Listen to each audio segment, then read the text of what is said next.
Welcome to the Value Script. Today we have a very special guest in studio. I'm excited for this podcast. We have Dan Hardesty here with BPS Installation, Reaper Apparel Co. All around phenomenal guy. He just finished a crazy house remodel in his own home. Turned out tremendous. Dan, welcome to the show. Thanks for having me. I appreciate it. Absolutely. So, I've been excited to think about having you as a guest.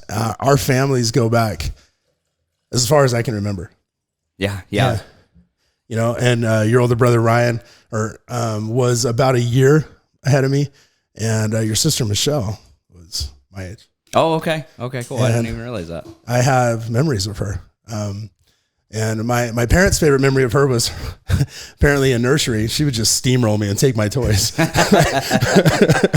That's all the stories I've ever heard. She was the bully for sure. But I have fond memories though, like being out behind my parents' home, like out by the horse pens and just playing. Like we're like 5 years old, and just had a lot of fun. And then were you guys neighbors?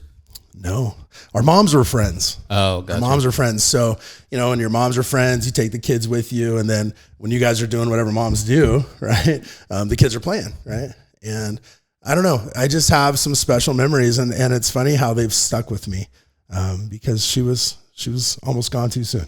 Yeah. Oh, for sure. Right. But anyway, I wanted to talk about your Reaper Apparel Company. How did you get that started? Where did that come from?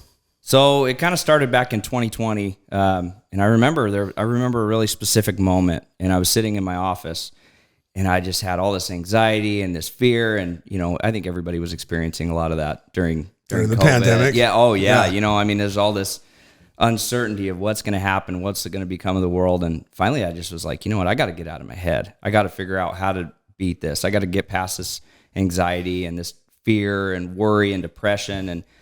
And so it really kind of started as my own personal journey of how to get out of there. And we kind of took a spontaneous trip to the Grand Canyon, and all of a sudden it was like God, the universe, whatever you want to say, spoke to me there. And it was just like, hey, it's okay. Like, you got to enjoy this. This is the only moment that you have here in this life. Quit wasting it. I mean, I could be hit by, I could walk out of here and drive off in my truck and get hit and killed in the next hour. I mean, we never know what we got. And so we gotta cherish every moment that we get, quit worrying about the past and quit fearing the future, and be present, be here today in this moment. My favorite, one of my favorite cartoons that's come out in recent years is Kung Fu Panda. Mm-hmm. And I just feel like there's so much wisdom in a lot of the one-liners. And he talks about that, it's... There's a saying, yesterday is history, tomorrow is a mystery, but today is a gift. That is why it is called the present.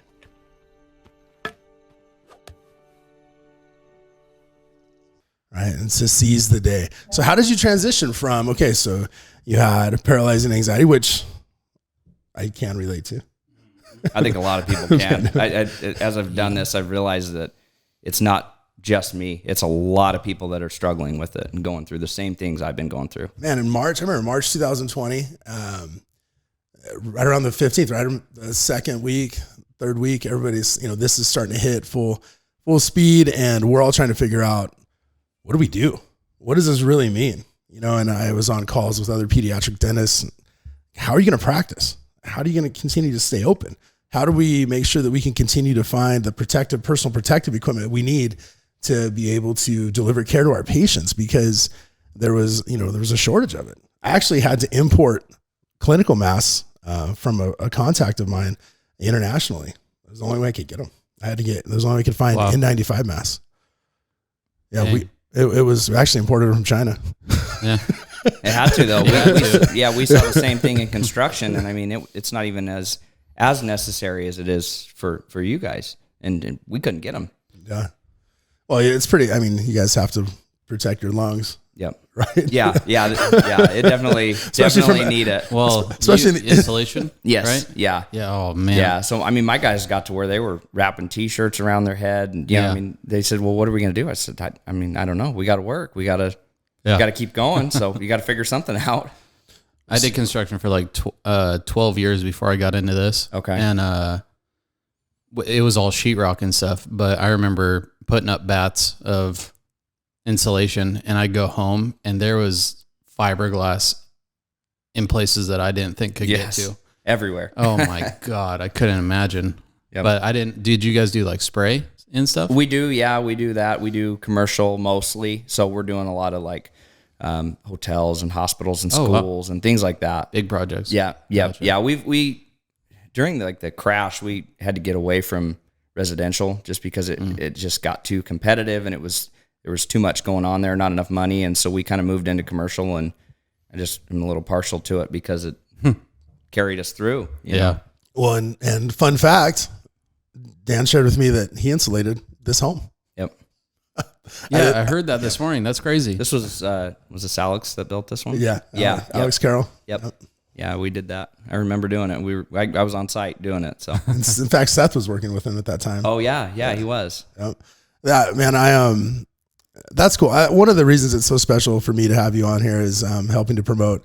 I mean, you're a local guy from this town, and it's fun to be able to actually finally have a platform where I can actually promote people that share our values, our message, you know, especially with your apparel company. You know, it's right in line with the message of the podcast, but also be able to promote my people.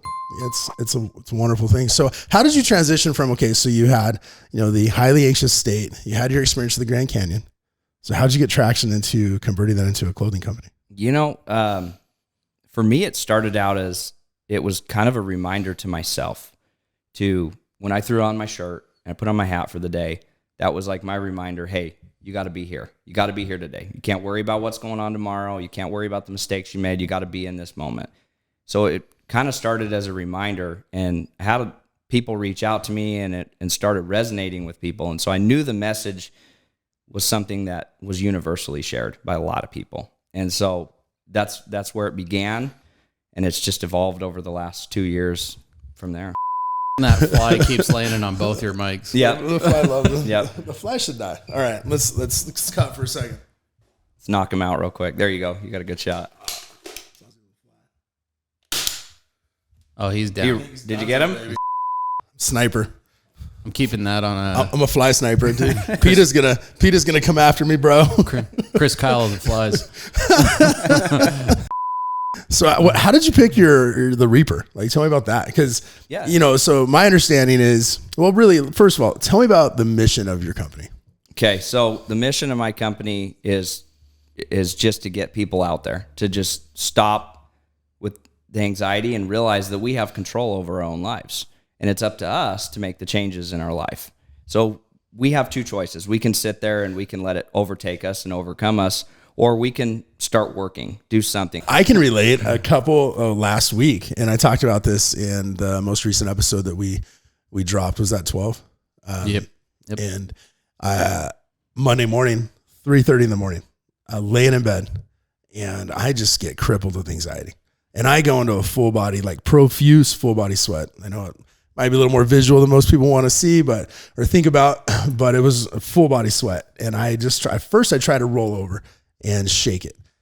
I can just try to work through this mentally and go back to sleep. And I tried to start focusing on, you know, the way the air felt from the fan against my head and the way the sheets felt against my skin. And it just wasn't working.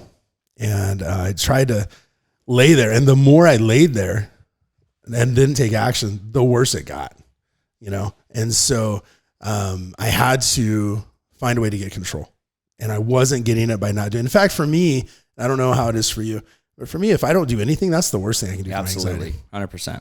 100%. Yeah. Action to me helps a lot. Yes. And is probably the best medicine for my anxiety. But sometimes getting from crippling anxiety to action, there is a process that you have to break through. Yes. And what I did and what I often do is I try to get as cold as possible. And I just jumped in the shower and tried out to be as cold as possible.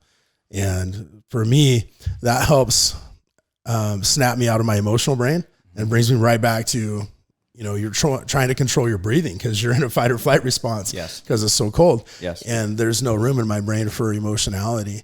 And have you had similar experiences, or how do you help ground yourself when you get to that hyper, anxiety state? How do you ground yourself? Absolutely. And that's what I was thinking of with the Joe Rogan podcast, is he had a guest on and he talked about how the can't catch a break. I don't want those can't catch a break guys. Do something, read a book, do something, anything, something that will improve you. And so when I'm feeling like down and things aren't going my way, then I stop, I find a good book.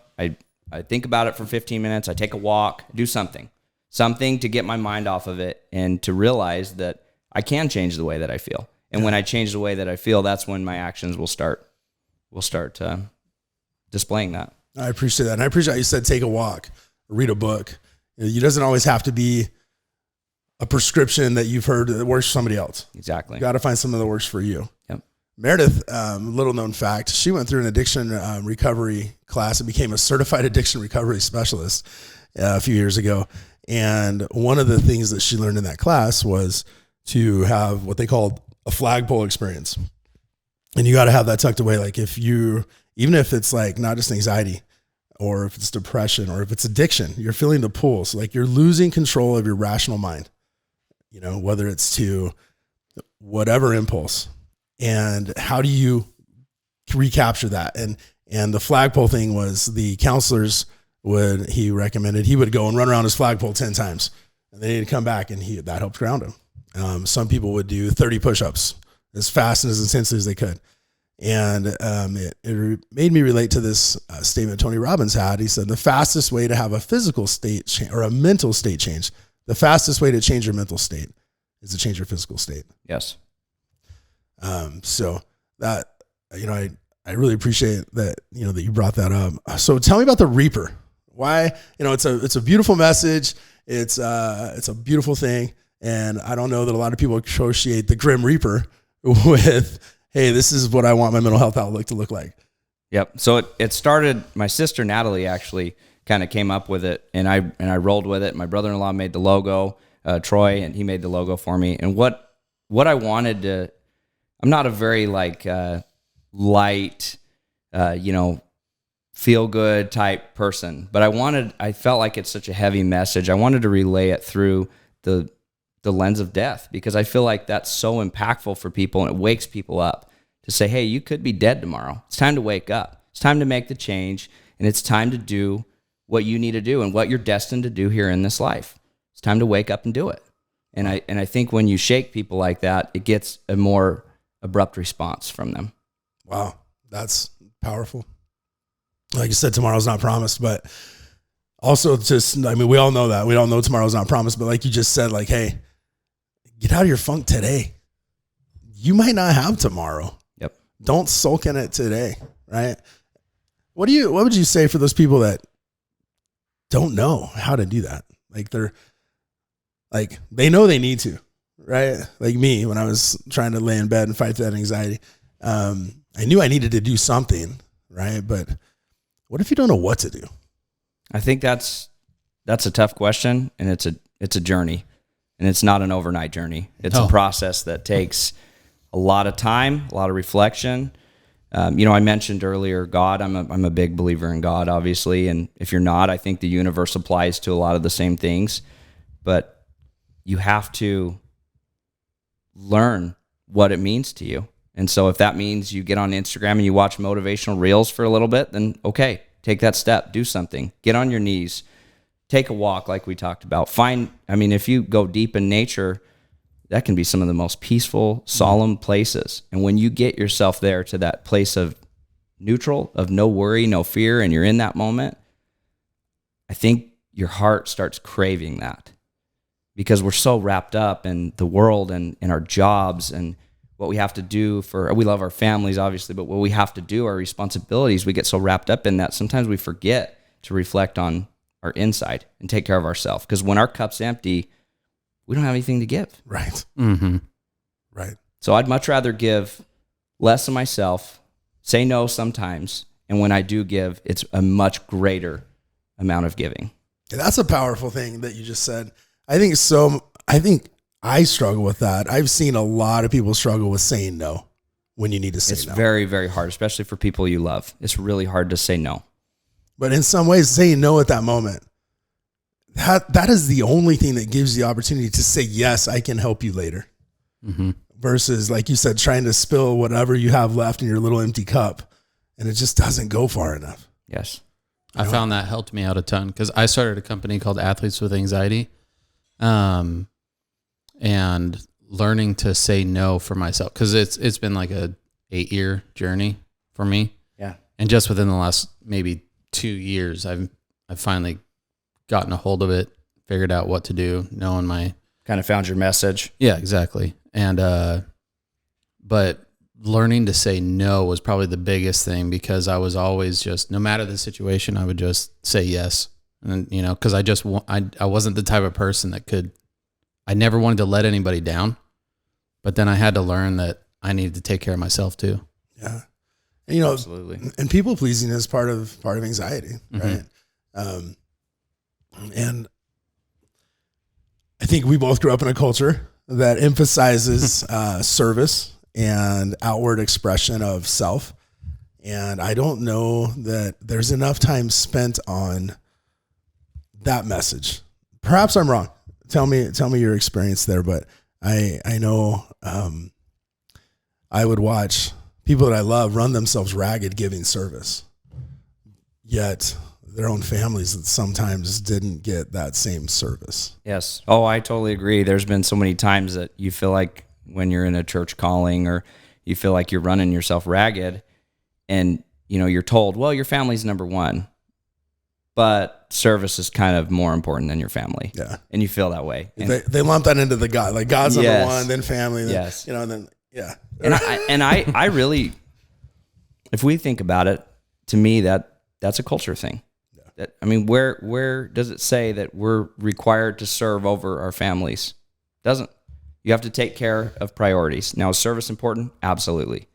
But our families are most important, right? I would think so. Yes. They need to be. Yes. They aren't always, Yes. but they Yes. need to be. Yep. And even in my own self-destructive, personal, whatever indulgence I went through, that was one of the things I realized I sacrificed the most, was that being able to be on top of my game for my kids and for my wife. I wasn't there, and they struggled, and we're coming out of that. We're working through that, but we have to work through that because I wasn't present. It's amazing how, as parents, you realize how tough of a job it really is, and how much hurt we can really cause our own children, not intentionally, just because we don't know. We're learning. I mean, Exactly. We're learning. I've got my oldest is 12, and my buddy always says, "Hey, I've never parented a 12-year-old. Like, I'm learning here. This is new for me." Yeah, it's not like God throws you this handbook. Okay, here's your firstborn child. Here's the handbook for them. And then your secondborn child. Hey, this is the handbook for them. It's a totally different handbook, by the way. Yeah. Yep. There's. And by the third kid, you got it figured out, and then they're totally different, and you know nothing. Yeah. Right. That's why I have so much more respect for when I see parents that go through anxiety or depression, because with me, it was like, I don't have kids. I was worried that I wouldn't be able to show up for my family, if like I was going through anxiety or something. But I, being not having kids, was able to step away from myself. Having kids, you can't just step away. Like you gotta still, in a sense, be there for them. And so that's why I always had so much more respect for parents that are going through this stuff and getting through it. It's such a huge thing. Well, and sometimes you do need to take that. It depends on how severe it is. I had a friend that had a very, very big problem, and he did have to take 6 weeks and go get help. Really? And he had to step away. But because he did that, he was able to come back then and be the parent that he always wanted to be, and he never could be before that time.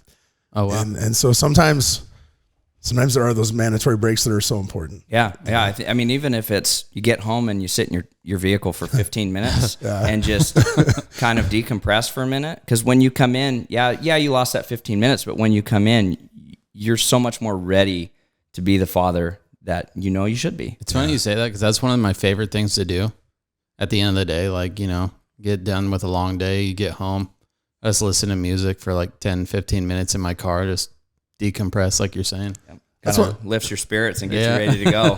That's one of the things when all the East Valley haters are like, I can't believe you live where you live. That's my decompression time. Sometimes that's Metallica, full speed, full volume. Absolutely. And, doing burnouts on the side of the road the whole way home just to be able to walk in the house and be like, hey guys, I'm normal. Yeah, I'm ready to go. Yeah. That's why I love going back, because my family's in Montana. I love going back to Montana to visit them because it's like I'm in nature. Right. I'm away from all this city stuff. Like, it's so healing for me. You brought that up. You brought it up, and you just reminded me of my in Wednesday when I was in counseling with my therapist. We're still doing the work. We were still walking the walk. He mentioned he gave me a challenge. He said, Lonnie, at some point, I want you to be able to go out in the woods, and you guys, if you have a cabin with your family, go get away from that. At night, take whatever you need to feel safe, a gun, a knife, flashlight, whatever you need to, he's like, but he's like, go and, 100 yards away, you don't have to like bury yourself in the forest so you don't come back. You get lost, but just go 100 yards away, sit down and just sit there and be still and observe. He's like, you'll be amazed at what happens. He's like, at first you're going to be kind of scared and you're going to feel very vulnerable because you're going to hear noises and you're going to hear animals and you're going to know that there are things that are there that could be threatening. But as you orient yourself to your surroundings and as you ground yourself to nature, you'll all of a sudden, your mind will be able to understand a bigger picture. And all of a sudden, you'll be able to picture where all those animals are. And you'll have a peace come over you when you're becoming one with yourself and with your surroundings. And he's like, and that's a practice that you can apply. And you need to have an existential experience to be able to actually map that out. But then you can bring that practice into your everyday life. And like you guys were saying too, I wanted to speak about like on the way home. I remember Doug Field's one of the best speeches I heard about rejuvenating yourself before coming home to your family and giving your kids and wife the emotional scraps was, he said, I had to get a drinking problem. And what he did was he would come from work, he would go to Taco Bell and he would get his Diet Coke, his Diet Pepsi, and he would drink, a Taco Bell cup of Diet Pepsi, and then he would read the newspaper, and then he would go drink he would go get a refill, and he'd drink another cup of Diet Pepsi, and he'd read more of the newspaper. About 45 minutes later, after a couple of Diet Pepsis, he was ready, he was rejuvenated, and he was ready to go home, And so I think I love that you brought that up because it's vital, to be able to come in and not just give everybody the emotional scraps, but it's hard at the end of the day. I think it's important to start having those conversations because as a society in general, I think we've always kind of had this stigma between mental health. And I mean, my parents talk about, they didn't even know what that was. They didn't even know what anxiety was growing up. Right. Everybody experienced it, but you just called it, my mom actually just told me last night, they called it nerves. Yeah. And I think it's so important, especially in my opinion, as men, to talk about that. Because if we want to be a complete role, a provider, a father, a husband, whatever that means to you. If we want to be a complete role, we have to be full.